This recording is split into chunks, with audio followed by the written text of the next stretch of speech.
The day the war was declared over, we were already dead. Not officially. Not ceremonially.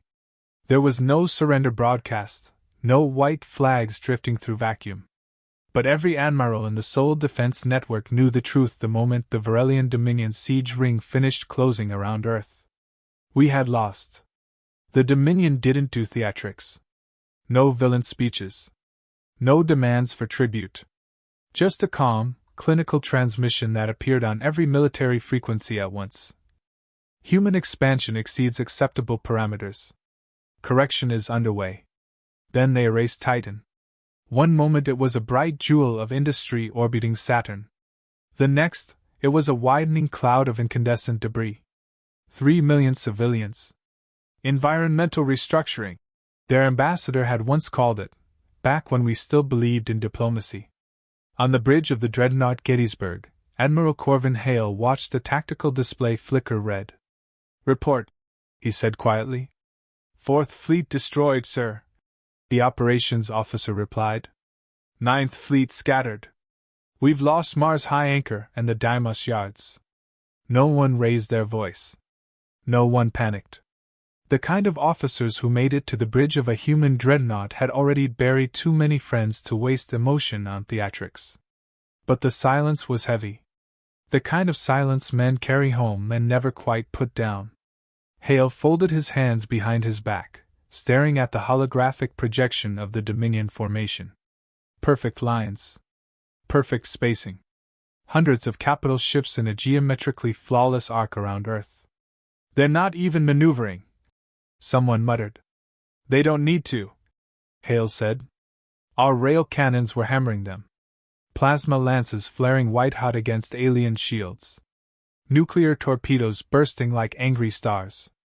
The Dominion ships didn't flinch. They absorbed. Adjusted. Advanced. Earth's orbital platforms were firing continuously now. The Pacific spindle erupted in a bloom of fire as a Dominion beam lanced through its core. The debris fell in glittering arcs toward the atmosphere. Down on the surface, people were watching the sky burn. In Luna's council chamber, politicians were already arguing surrender terms. Hale didn't bother attending. He had something else in mind. "General Rourke," he said, turning from the display. "You still have clearance, Black Theta?" Rourke, broad-shouldered and iron-haired, didn't blink. "I was hoping you'd forgotten about that."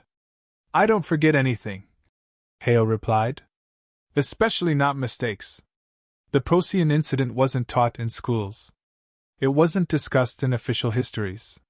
It existed in encrypted archives and in the nightmares of a handful of retired captains. 32 years ago, a mining convoy had drifted beyond charted space. They encountered something. Something that responded to their standard greeting protocol with a single phrase. "We apologize." Then it tore the convoy apart. Not efficiently. Not strategically. Intimately. Boarding pods. Hull breaches. Hand-to-hand combat in zero gravity. Survivors reported laughter over open calms. Not rage. Not hatred. Joy. Humanity escaped Procyon because the unknown attackers lost interest. We catalogued the species under a simple internal designation. Reavers. And we buried the file under a directive stamped in red. Do not engage. Rourke crossed her arms. "If we call them, we're not asking for help." Hale met her gaze. "No. We're inviting them in." "Yes." She studied the Dominion formation on the display. Another human cruiser blossomed into fire. "How long until Earth's shields collapse?" she asked. 6 hours, the tactical officer answered. Rourke closed her eyes briefly. When she opened them, the hesitation was gone. "Black Theta authorization granted." The war room lights dimmed as an archaic transmitter powered up. It wasn't sleek like Dominion tech. It wasn't elegant like our own quantum arrays. It was raw. Analog. A brute force beacon aimed at the coordinates recorded during Procyon. Hale rested his thumb over the activation pad. "We are not controlling what answers," Rourke said quietly. Hale pressed the pad. The signal went out. Simple. Direct. a frequency we had once intercepted from Reaver vessels. A pattern our analysts believed meant one thing in their language: opportunity. Then nothing happened. For 4 hours, the Dominion advanced. Earth's shield grid began to buckle, bright hexagonal fractures spiderwebbing across the planet's defensive shell. The Atlantic platform detonated. Rio burned as falling debris punched through the atmosphere. In orbit, the Gettysburg shuddered as a glancing hit tore away its portside battery. "Shields at 30%, the operations officer said. Hale stared into the black. Maybe they wouldn't come. Maybe we'd misunderstood them. Maybe we had just signed our own extinction warrant a few hours early. Then every long-range sensor in the system went blind. Not jammed. Gone. "Sir?" the sensor tech began, then stopped. Space folded. Not the clean distortion of warp travel. Not the ripple of a Dominion gate. It tore. Like fabric ripped by a careless hand. Out of the rupture slid ships that looked assembled from nightmares and scrapyards. Hulls jagged and asymmetrical. Weapon arrays bolted on at brutal angles. Scars visible even at a distance. Dozens. Then hundreds. They did not form ranks. They charged. The Reaver fleet slammed into the Dominion's outer flank without hailing, without warning. Kinetic spikes the size of skyscrapers punched through alien cruisers. Boarding pods fired in swarms, drilling into pristine hulls. For the first time since the invasion began, a Dominion ship broke formation. "Unknown hostile force engaging." An intercepted transmission reported in flat, translated tones. "Tactical recalibration required." A Reaver frigate rammed a Dominion battleship at relativistic speed. Instead of exploding outward, the impact triggered a localized implosion. The alien vessel folded inward, collapsing like a crushed can. On open channels, human crews heard something new. Laughter. Wild. Unrestrained. Rourke exhaled slowly. "God help us." Hale shook his head. "Wrong species." He opened a wideband transmission, aiming it at the largest Reaver vessel now carving through the Dominion line. "This is Admiral Corvin Hale of the United Earth Defense Network," he said evenly. "We require assistance." For a heartbeat, nothing answered. Then the screen flickered. A face appeared. Humanoid. Female. Pale skin etched with thin scars that looked almost decorative. Eyes too bright, reflecting the fires of battle behind her. She regarded Hale the way a predator regards something that just walked into its territory and started shouting. "You called?" she said. Her voice was smooth. Almost amused. Hale held her gaze. "Yes." Behind her, through a viewport, a Reaver boarding party dragged a struggling Dominion officer down a corridor slick with alien blood. "What is your price?" Hale asked. The woman tilted her head slightly, as if considering whether to laugh. "Oh, Admiral," she said softly. "You already paid it." The transmission cut. On the tactical display, the battle changed. The Dominion line, perfect, mathematical, unstoppable, was no longer advancing. It was breaking. And as the Reavers tore into them with something disturbingly close to delight, humanity realized the most dangerous truth of all. We hadn't summoned saviors. We had rung the dinner bell. The Dominion had never encountered chaos. Not real chaos.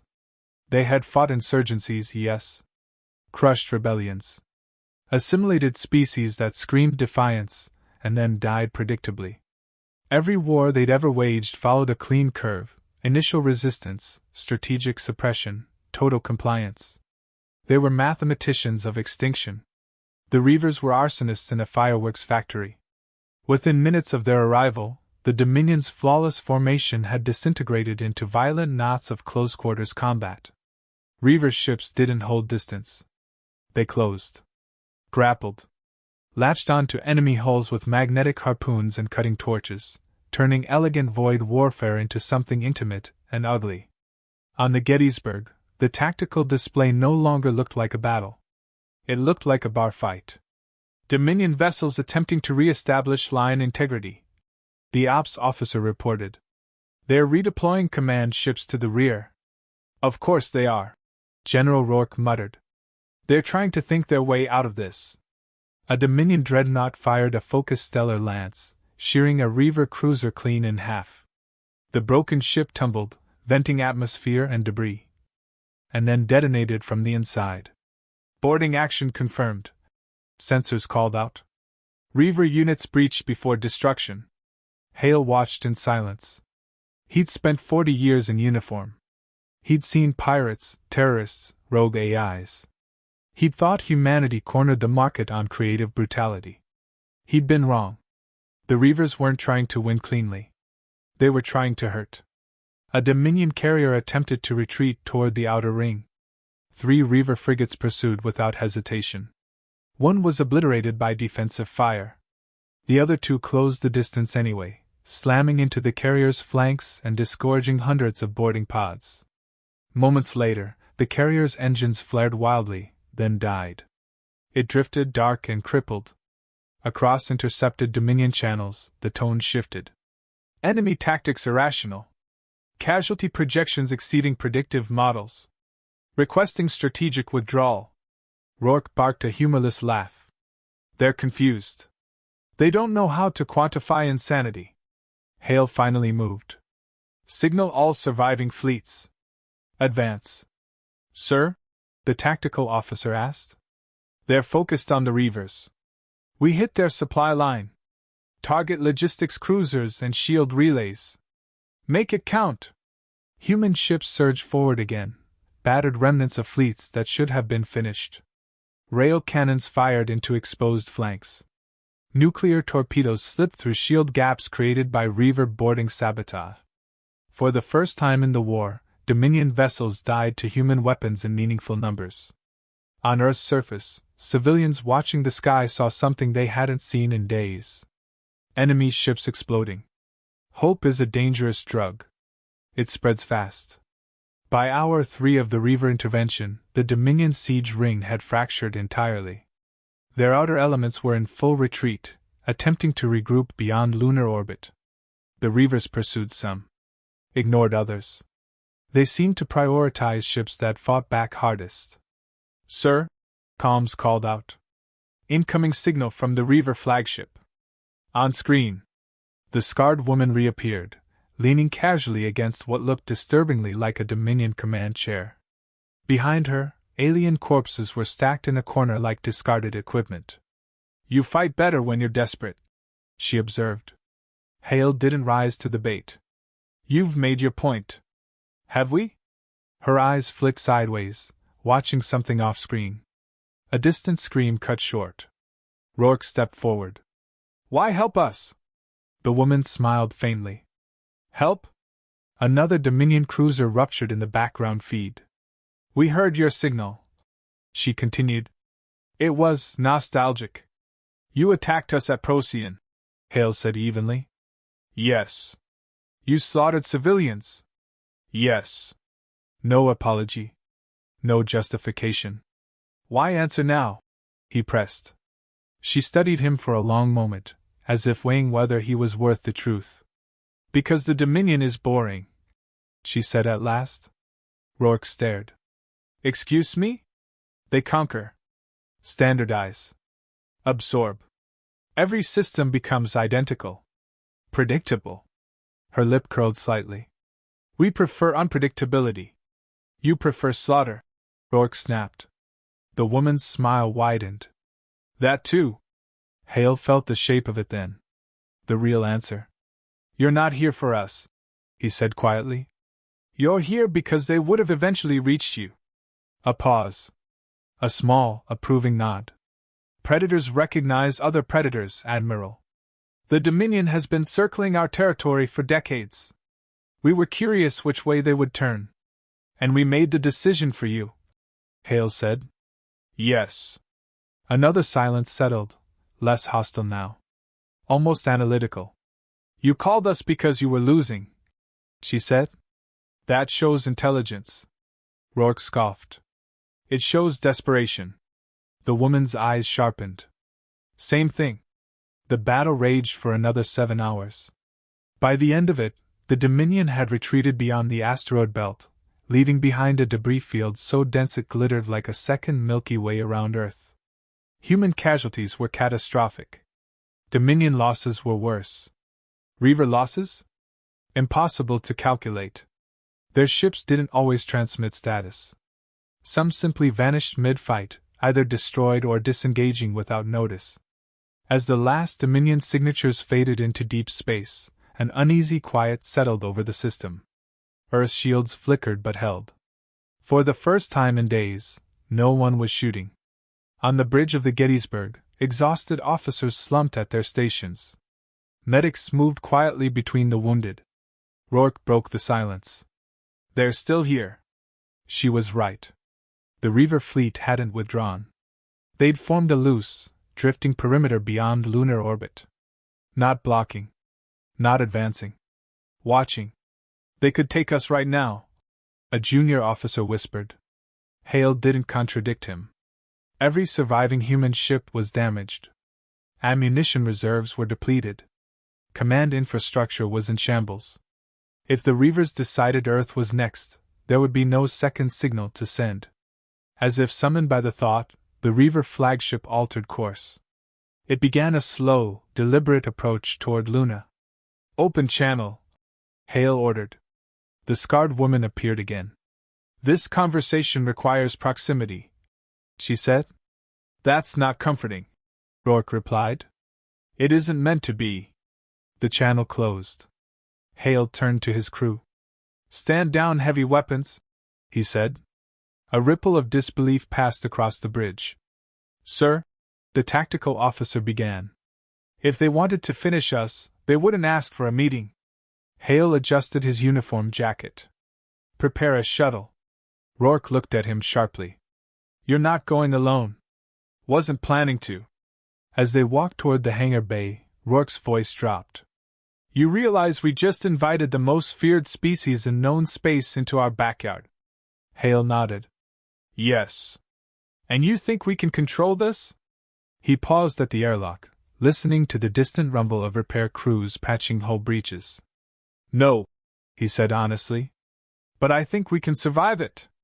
Outside, the Reaver flagship loomed against the stars, scarred, asymmetrical, radiating a kind of coiled violence. The airlock cycled open. Hale stepped inside the shuttle. Behind them, Earth turned slowly, battered but alive. Ahead waited the species everyone feared. And for the first time since the war began, Admiral Corvin Hale felt something unfamiliar stirring beneath the exhaustion and grief. Not hope. Something sharper. Opportunity. The Dominion did not recover gracefully.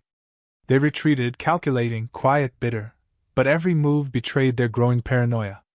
Their AI predicted probabilities, assessed risk, and ran simulations faster than any human mind could follow.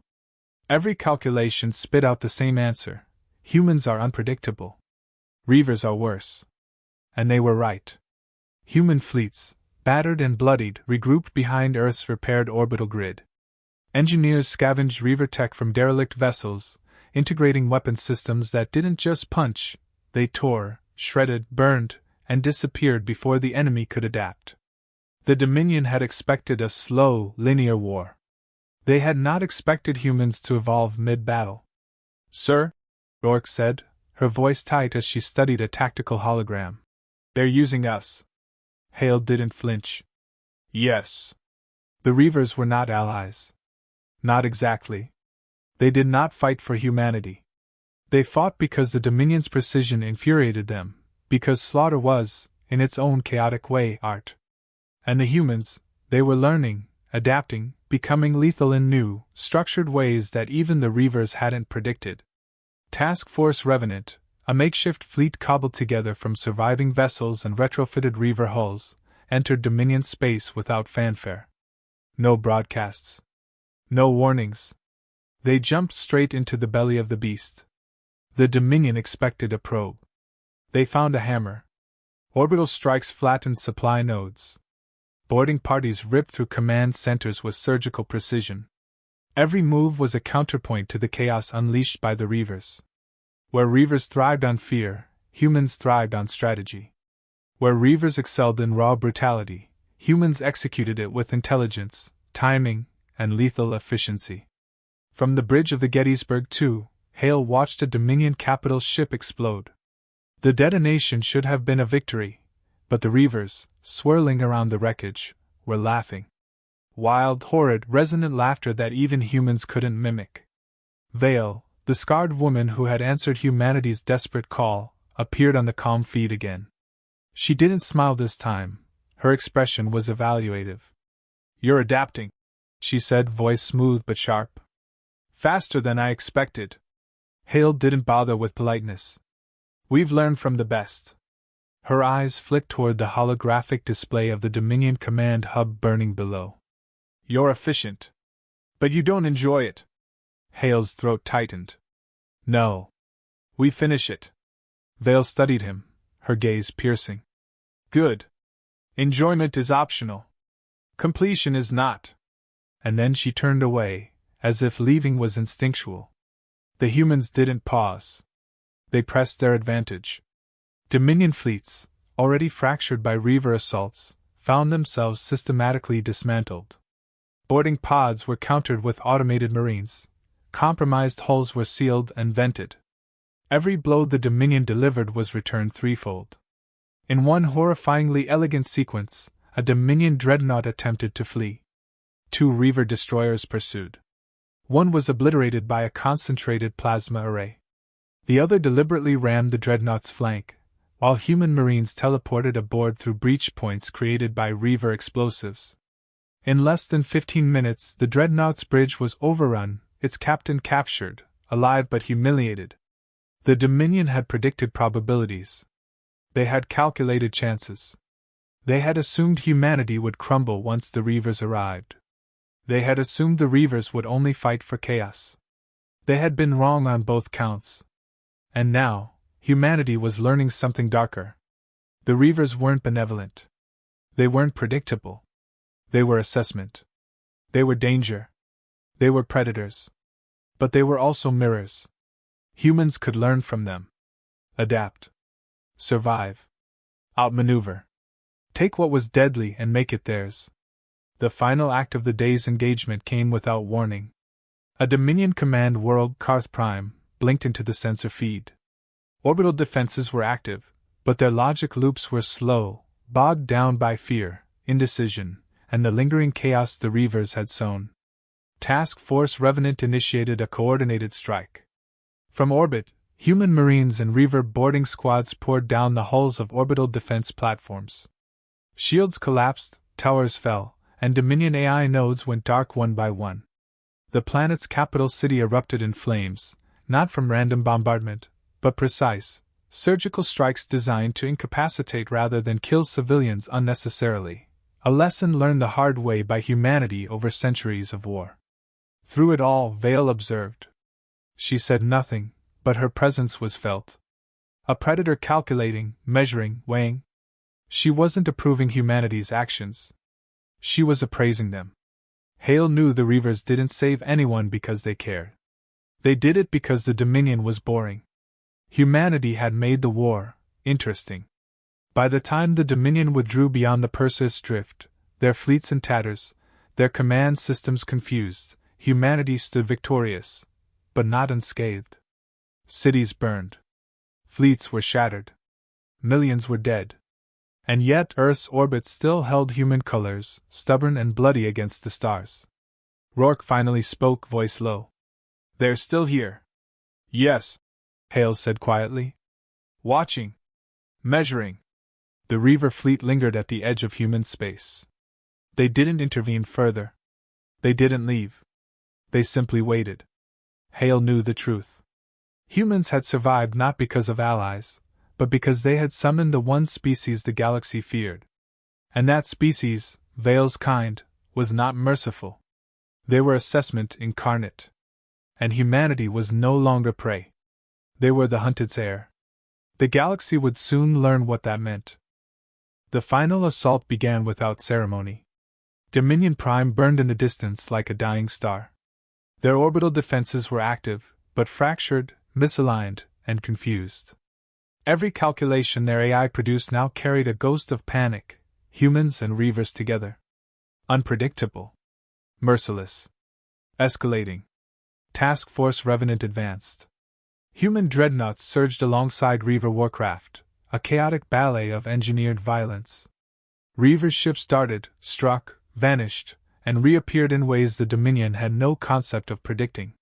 Humans moved with precision, learning from the chaos, executing strategies that even the Reavers hadn't expected.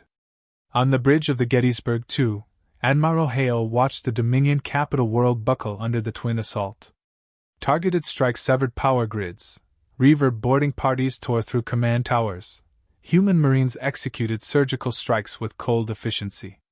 Vale appeared on the comm feed, her pale scarred face calm against the backdrop of blazing destruction. "You're efficient," she said. "I almost admire it." Hale didn't smile. "We finish what needs finishing." "Do you enjoy it?" she asked. "No," he said. "But we survive it. That's enough." Behind her, through the viewport of the Reaver flagship, humans could see corridors of alien blood and chaos. The Reavers fought as they always did, deliberately, savagely, but they followed the humans' lead when necessary. They had become collaborators by choice, or perhaps by respect. In orbit, Dominion AI calculated one last desperate contingency. It projected probabilities of survival if humanity fractured from the Reavers. 12%. So it broadcast a single message, galaxy-wide. "The Reavers will devour you next." Hale received it quietly, sipping bitter coffee from a chipped mug on the Gettysburg, too. He opened a channel to Vale. "You going to?" he asked. She didn't hesitate. "Yes," Rourke muttered dryly. "Well, hell." Hale considered the burning world below. "Not today," Vale added. The Dominion's last line of defense, planetary self-destruction, activated. Core destabilizers flared. Firestorms roared across the surface. But the Reavers intercepted, sacrificing 3 of their own to stabilize the planetary core long enough for evacuation. Not out of altruism. Out of preservation. The hunt was not finished.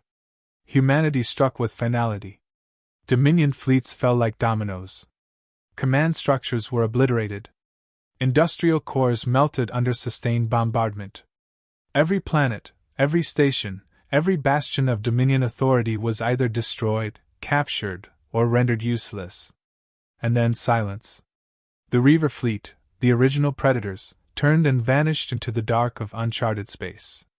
Watching, assessing, waiting. Not as enemies. Not as allies. Something more dangerous. Something equal. Hale stood on the bridge of the Gettysburg, too, staring out at the stars. He felt the weight of it, the cost, the carnage, the future. Rourke approached. "So this is it. We win?" Hale didn't answer immediately. "We survive. We adapt. And now, the galaxy knows to fear us." A faint signal flickered across the calm Vale's voice, distant but clear. "You called us because you were desperate. You survived because you were creative. Next time, we won't wait for your call." Hale clenched his fist. "Next time, we won't need to." Earth was battered. Humanity was bruised, bloodied, and exhausted, but alive. And for the first time, the galaxy understood a truth that would echo across star systems for centuries. The battle had been lost. Until we called the one species everyone feared. Ourselves. And from that day forward, every star, every fleet, every predator in the galaxy knew, corner humanity, and you awaken the predator you most fear. Hale turned back to the stars. Somewhere, beyond charted space, the Reavers waited. The galaxy trembled, but humanity had become untouchable. And we would never forget the taste of victory.